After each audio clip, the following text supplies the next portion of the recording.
লাখো লাখো তাওহীদি জনতার যে ঢাল নেমেছে, এটা ইতিহাস সৃষ্টি করেছে। এই ধাক্কা ধাক্কি আমি জানি এগুলো ভালোবাসার ধাক্কা ধাক্কি, এজন্য আমি সহ্য করে নিই।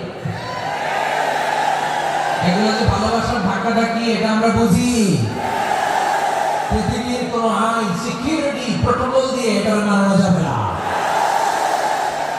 কারণ এটা তো ভালোবাসা, লাভ। লাভ কোন আইন কানুন দিয়ে বাধা যায় না, মানা